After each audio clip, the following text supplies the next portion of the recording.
أشهد أن لا إله إلا الله وحده لا شريك له وأشهد أن سيدنا ونبينا محمدا عبده ورسوله الذي أمد الأمانة وبلغ الرسالة ونصح الأمة.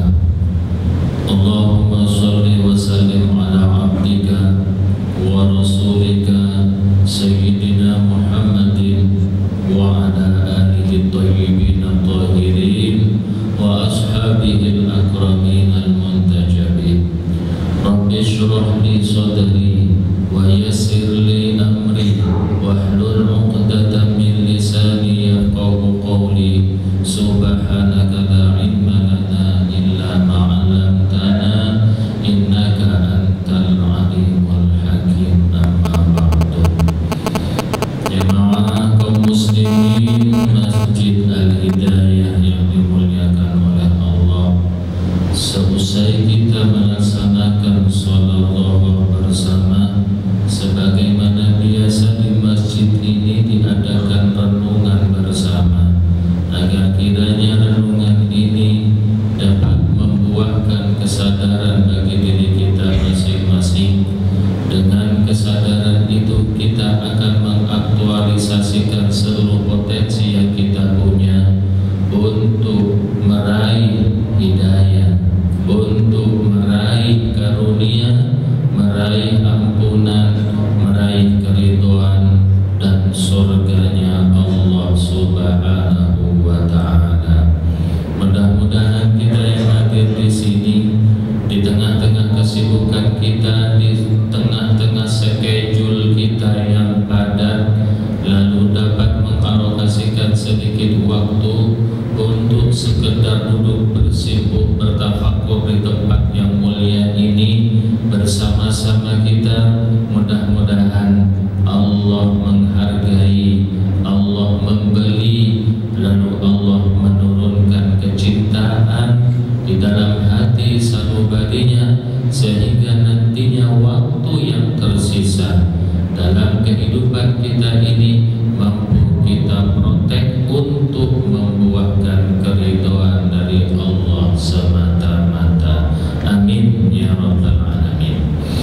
Jemaah yang dimuliakan oleh Allah, sesungguhnya untuk mencapai keselamatan, untuk mencapai surga, untuk mencapai keridhaan Allah Subhanahu wa Ta'ala, tidak memerlukan dalil yang muluk-muluk, tidak memerlukan referensi kitab kuning yang semasjid misalnya, akan tetapi memerlukan kerendahan, memerlukan kemurnian, serta memerlukan keikhlasan hati untuk meraihnya. Dengan apa meraihnya? Dengan mengaktualisasikan seluruh potensi yang Allah berikan kepada kita, dengan mengimplementasikan ajaran dari Allah, dengan menginvestasikan apa yang kita punya. Insya Allah itulah orang-orang yang dapat meraih keridhaannya. Jemaah yang dimuliakan oleh Allah, akan tetapi sering sekali terdapat definisi-definisi yang lahir dari interpretasi manusia, yang definisi itu berada membuahkan kriteria-kriteria yang kadang-kadang sangat sulit untuk kita capai. Salah satunya nama atau definisi yang keluar dari interpretasi manusia adalah kata ulama. Kata ulama atau wali atau apapun yang sangat mumpuni di tengah kebudayaan masyarakat kita, kata ulama ini seolah-olah kata sakti, sehingga kata-kata ulama ini sering sekali juga menjadi motivasi bagi adik-adik kita, anak-anak kita untuk menjadi ulama. Nah, di mana kata ulama ini di situ terdapat kriteria yang sebagaimana kita mafhumi bahwasannya katanya ulama itu adalah orang yang selalu di masjid. Kiai itu adalah orang yang selalu di tangannya ada tasbih. Ulama itu adalah yang selalu bersorban, berpakaian gamis, lalu selalu ada di masjid, lengkap dengan aksesorisnya, misalnya pakai peci putih, pakai jenggot, pakai sorban. Itulah aksesoris-aksesoris yang seolah-olah semua aksesoris itu mengarah kepada sebuah nama yang sangat sakti di antara kita, yaitu ulama. Oleh karenanya, karena pemahaman atau mindset kita seperti ini, kata ulama ini, maka sering sekali kata-kata sakti atau simbolisasi atau aksesoris ulama ini dibuat untuk menipu kita. Sering sekali terjadi pakaiannya, covernya sesuai kriteria ulama itu tadi, pakai sorban, pakai peci, pakai gamis, tutur katanya diatur sedemikian rupa seolah-olah lemah lembut untuk mempengaruhi orang. Setelah orang takluk dalam pengaruhnya, ujung-ujungnya menipu juga. Apakah seperti ini ulama? Nah, inilah perlu kita pahami kata-kata sakti ulama ini. Bagaimanakah kriteria ulama menurut definisi Allah Subhanahu wa ta'ala? Maka untuk membahas kata ulama ini, agar kiranya kita tidak tertipu dengan kata ulama, agar kiranya kita tidak tertipu dengan covering ulama, totalitas ulama, sehingga kita meletakkan loyalitas sepenuhnya kepada dia, padahal sebetulnya di dalamnya bukan ulama, akan tetapi adalah iblis yang sedang bercover, memakai cover ulama. Jamaah yang dimuliakan oleh Allah, sesungguhnya Allah menerangkan siapa sih ulama itu sebenarnya. Maka kita buka Al-Quranul Karim, tepatnya di dalam surat Fatir. Di dalam surat Fatir, tepatnya ayat yang ke-27, 28, 29 dan 30 ini dapat kita pelajari supaya kita paham sebetulnya ulama itu siapa. Sebetulnya sebutan kiai itu siapa. Sehingga dengan mengetahui ulama yang sesungguh-sungguhnya, maka kita akan terselamatkan dari praktek-praktek yang sering memakai cover ulama, akan tetapi ngibulin kita.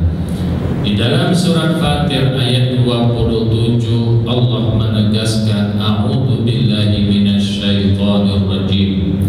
Bismillahirrahmanirrahim.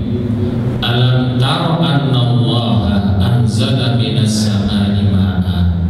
Apakah engkau tidak memperhatikan, mempelajari, merenungi, mengambil knowledge darinya, bahwasannya Allah lah semata-mata yang telah menurunkan air dari langit yang kita sebut dengan air hujan. Fa'akhrajna bihi, kemudian kata Allah, kami keluarkan dengan air hujan itu samaratin, buah-buahan, mukhtalifan alwanuha, yang beraneka wa minal jibali judadun, dan juga dari gunung-gunung terdapat garis-garis bidun, terdapat garis-garis putih, wa humrun, dan garis-garis merah, mukhtalifun alwanuha, yang berbeda-beda corak warnanya, wa gharabidu sud, dan juga dari gunung-gunung itu ada juga yang bergaris-garis hitam kelam. Saya nonton di sebuah YouTube di Tiongkok, itu ada sebuah gunung yang indah luar biasa, yang sangat menggambarkan ayat ini, di mana gunung itu terdapat garis-garis putih, merah menyala, ungu, semua warna ada di gunung itu tatkala terpa sinar matahari.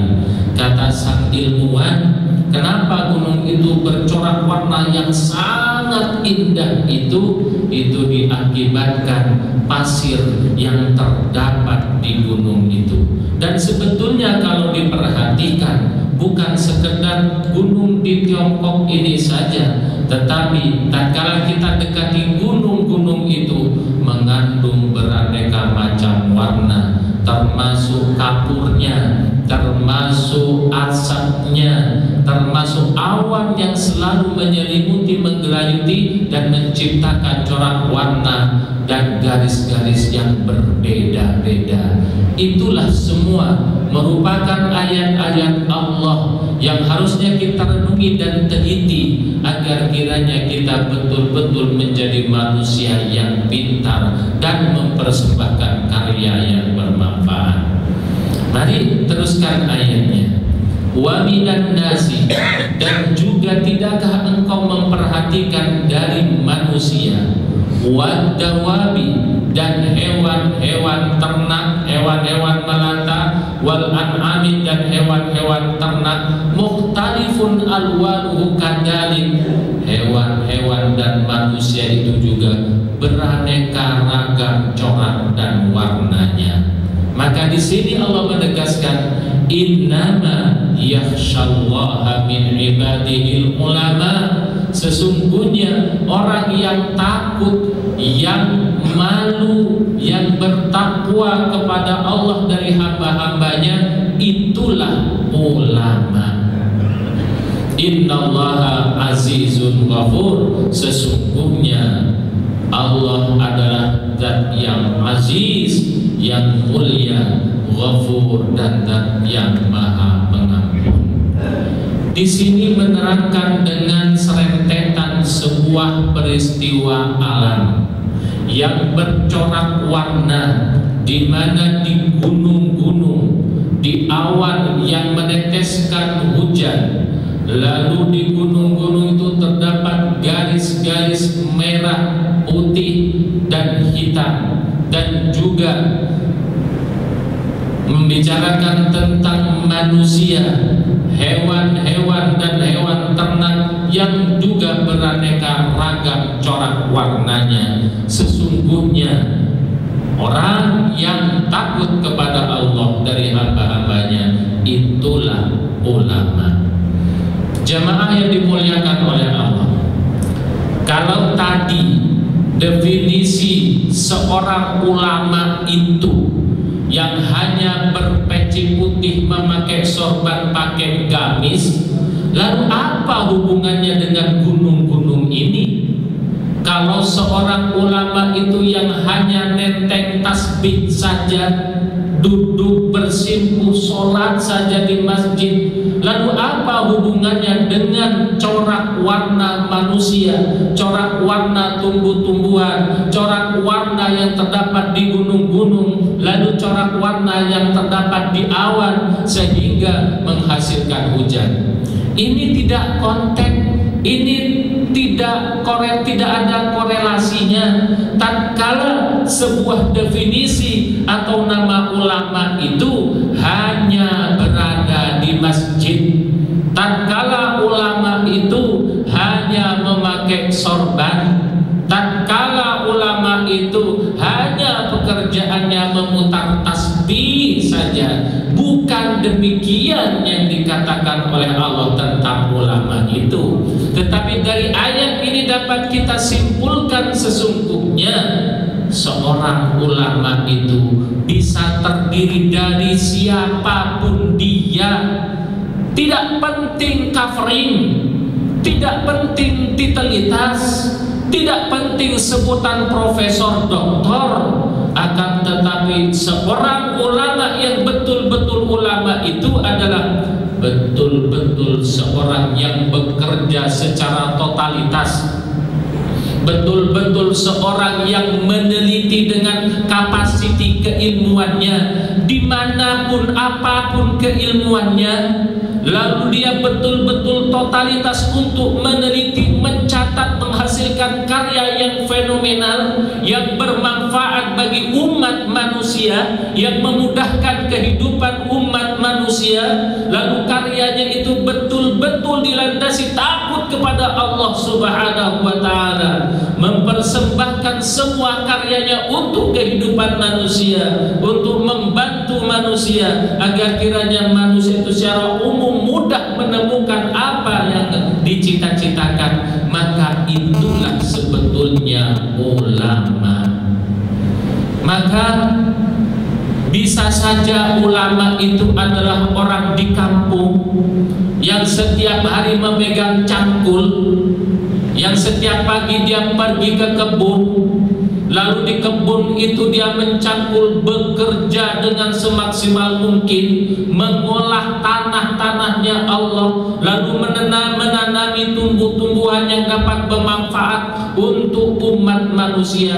Tatkala prosesi ini untuk mempersembahkan buah-buahan yang mengenyangkan perut manusia, lalu dia kerjakan tulus dan ikhlas berdasarkan takut kepada Allah Subhanahu wa Ta'ala, itulah sebetulnya ulama. Bisa saja ulama ini terdiri dari seorang ilmuwan yang meneliti genetika, lalu ditelitinya secara persisi, secara pas, dicatatnya untuk memudahkan orang, untuk memudahkan umat manusia. Jika semua ini dikerjakan secara tulus dan ikhlas, maka itulah ulama.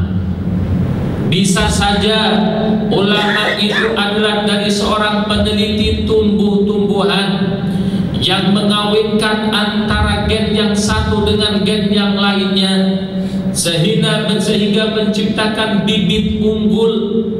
Dan ini banyak yang dilakukan oleh para petani dari Thailand. Lihat bagaimana hasil karya dari petani Thailand ini. Berasnya bagus, kelengkengnya bagus, buah-buahannya semuanya bagus, karena konon katanya untuk menjadi petani di Thailand dia memerlukan S1. Beda dengan di Indonesia. Kalau di Indonesia, kalau di IPB tidak diterima, di UI tidak diterima, di ITS di Surabaya tidak diterima, di UGM tidak diterima, di sekolah-sekolah universitas yang unggul itu tidak diterima, baru lahir ke kebun, menggarap seadanya, tanpa persiapan, tanpa knowledge, tanpa keilmuan, hanya bertani ala kadarnya. Maka wajar kalau seperti ini hasilnya, hasil tani dari Indonesia tidak dapat bersaing dengan hasil tani dari Thailand. Karena dari Thailand itu hasil taninya betul-betul melalui proses penelitian, sehingga tanahnya pun diteliti, pH air yang ada di situ diteliti, tanaman apa yang cocok untuk di daerah itu, semuanya diteliti secara presisi. maka menghasilkan karya yang luar biasa, yang bermanfaat. Andaikan orang Thailand itu membaca syahadat, maka ulamanya para petani dari Thailand. Jamaah yang dimuliakan oleh Allah, seperti inilah keadaan di negeri kita, di negeri yang luar biasa subur ini, tanpa melalui penelitian. Lihat bagaimana peternakannya juga kalah bersaing dari luar. Lihat bagaimana IT-nya juga kalah bersaing dari luar. Karena Indonesia hanya negara konsumen, tidak pernah menciptakan IT. HP yang di tangan kita, Tiongkok sekarang sudah menandingi kemajuan Amerika dan Inggris. Sebut saja ada Xiaomi. Xiaomi itu dari Cina, dari Tiongkok, yang seluruh orang tak kala memegang produk Xiaomi mengakui keunggulan Xiaomi. Sementara di Indonesia butuh silet saja harus impor dari Cina. Apa sih yang tidak diimpor dari kita? Korok koping harus impor dari Cina. Kertas impor, padahal kayu banyak. Handicap, handphone, apalagi mobil, sepeda, semuanya impor dari luar negeri. Lalu apa karya umat Islam Indonesia yang katanya umat Islam terbesar di dunia, yang konon katanya banyak ulamanya? Masa toh ulama tidak berkarya? Maka di dalam Al-Quran surat Al-Fatir ini, seorang ulama itu adalah orang yang berkarya, yang menghasilkan karyanya yang sangat bermanfaat untuk manusia, dan itu dilakukan tulus ikhlas karena Allah Subhanahu wa ta'ala. Itulah sebetulnya seorang ulama. Oleh karenanya kiranya surat Al-Fatir ini dapat menyadarkan diri kita masing-masing. Maka saatnya sekarang kita menghargai, kita menyematkan kata ulama itu bukan kepada orang yang kafarin Islam saja, bukan hanya kepada orang yang sukanya nenteng sorban kemana-mana, bukan kepada orang yang selalu berpakaian peci putih, bukan kepada orang yang selalu memakai tasbih. Tetapi seharusnya Allah mengajarkan kata-kata ulama ini pantas disematkan kepada orang yang betul-betul berkarya dalam hidupnya. Itulah orang yang berhak dan pantas mendapatkan sebutan ulama. Ulama ini sebetulnya jamak, mufradnya ilmun, ulama ahli ilmu. Maka ulama ini dari disiplin ilmu apapun masuk dalam kategori ulama, tatkala semua keilmuannya itu diimplementasikan berdasarkan takut kepada Allah Subhanahu wa ta'ala. Maka tepat sekali Allah mengatakan innama yakhsyallaha min ibadihil ulama. Sesungguhnya orang yang betul-betul takut kepada Allah Subhanahu wa ta'ala ini adalah ulama. Maka dengan demikian kita dapat kesimpulan, gak perlu titalitas Pak Haji, gak perlu titalitas Ustaz yang selalu minta diapresiasi, gak perlu pintar membaca kitab kuning, referensinya justru segudang, tetapi tidak pernah berkarya, bahkan tidak pernah bermanfaat bagi umat yang lain. Bahkan cenderungnya Pak Haji itu, sang Ustadz itu justru sering sekali merugikan umat manusia.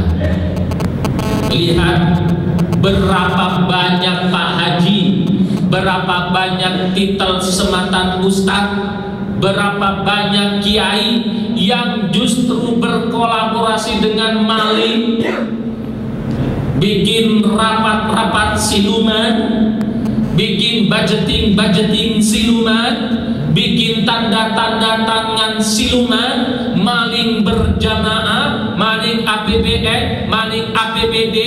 Akhirnya mereka berpesta kurang dengan hasil malingnya. Apakah seperti ini pantas disebut dengan ulama? Pak Ustadz, bukankah dia pintar baca kitab Al-Quran? Pak Ustadz, bukankah dia fasih berbahasa Arab? Pak Ustadz, bukankah dia naik haji berkali-kali? Gak peduli. Karena cover itu digunakan untuk maling, ya maling. Maka seorang ulama yang betul-betul ulama adalah orang yang betul-betul memanfaatkan segala profesionalitasnya untuk kemanfaatan umat. Jadi petani lalu menguasai ilmu pertanian, di-share ilmu pertaniannya, dikembangkan, dibagi-bagikan kepada kolega, teman, saudaranya, kepada komunitasnya, sehingga betul-betul menjadi petani yang unggul, yang menghasilkan hasil pertaniannya yang sangat unggul sekali. Lalu semua ini dilakukan untuk Allah, murni mengharapkan keridhaan Allah, bukan hendak mengharapkan apresiasi sesama manusia. Itu adalah ulama. Bisa saja seorang ulama itu dari siapapun di antara kita. Bukankah kita punya job desk, job description, punya tugas? Masing-masing kita adalah punya tugas. Masing-masing kita adalah menjalankan profesionalitas kita dalam mengemban amanah, diamanahkan oleh Allah, dipilih oleh masyarakat. Lalu ada yang menduduki GM, ada yang menduduki komisaris, ada yang menduduki apapun. Sebuah kedudukan itu tidak penting, tetapi yang paling penting adalah laksanakan tugas itu murni ikhlas sebagai ranah beribadah kepada Allah Subhanahu wa taala. Dilaksanakan tugas itu untuk beribadah dan murni mengharapkan keridhaan Allah. Dilaksanakan tugas itu atas takwa kita kepada Allah Subhanahu wa taala. Itu adalah ulama. Bisa saja dari sopir taksi ataupun sopir pribadi, dia bisa menjadi seorang ulama tatkala tugasnya itu betul dilaksanakan semaksimal mungkin, tidak bohong, tidak korupsi waktu, tidak manipulasi bensin dan seterusnya.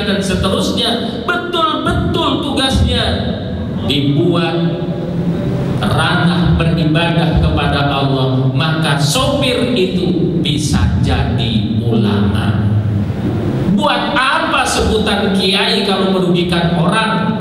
Buat apa sebutan ustadz kalau nipu orang? Buat apa sebutan Pak Haji kalau maling? Tidak ada urgensinya sebutan-sebutan itu semua. Oleh karenanya di dalam surat Al-Fatir ini betul-betul ulama itu orang yang bermanfaat. Karena sebutan-sebutan ini lahir dari interpretasi manusia. Sementara kata ulama ini menyinggung tentang gunung-gunung, tentang awan, tentang hujan, tentang tumbuh-tumbuhan, tentang manusia, tentang hewan melata, tentang hewan ternak dan seterusnya. Baru ada kosakata innama yakhsyallaha min ibadihil ulama. Sesungguhnya orang yang takwa kepada Allah itulah seorang ulama. Sudah 30 menit, maka kita akhiri. Insyaallah waktunya 30 menit, kurang lebih 30 menit lebih sedikit. Maka dari renungan ini kita ambil suatu kesimpulan, sudah saatnya kita tidak silau pada jenggot. Sudah saatnya kita tidak silau pada cover. Sudah saatnya kita tidak silau pada sorban, tetapi lihat actionnya, lihat aksiomatisnya. Kalau yang bersorban itu berhasil membuat karya yang bermanfaat, layak kita apresiasi. Kalau seorang ustadz itu yang pandai baca kitab kuning itu justru merugikan orang, layak kita hati-hati. Karena sesungguhnya seorang ulama ini lintas profesi. Seorang ulama ini lintas cover, seorang ulama ini lintas komunitas. Siapapun mampu menjadi ulama dengan catatan mengaktualisasikan seluruh potensi yang dipunya, mengimplementasikan tugas yang sedang diembannya, dijadikan sebagai ranah beribadah kepada Allah, yang takut kepada Allah, yang berharap hanya keridhaan Allah, bukan yang lain. Itulah ulama yang sebenarnya. Mudah-mudahan kita semua mendapatkan bimbingan dari Allah Subhanahu wa Ta'ala, sehingga siapapun kita, betapapun kita, serta apapun kita, mempunyai kesempatan yang sama untuk menjadi ulama. Subhanakallahumma wa bihamdika asyhadu an la ilaha illa anta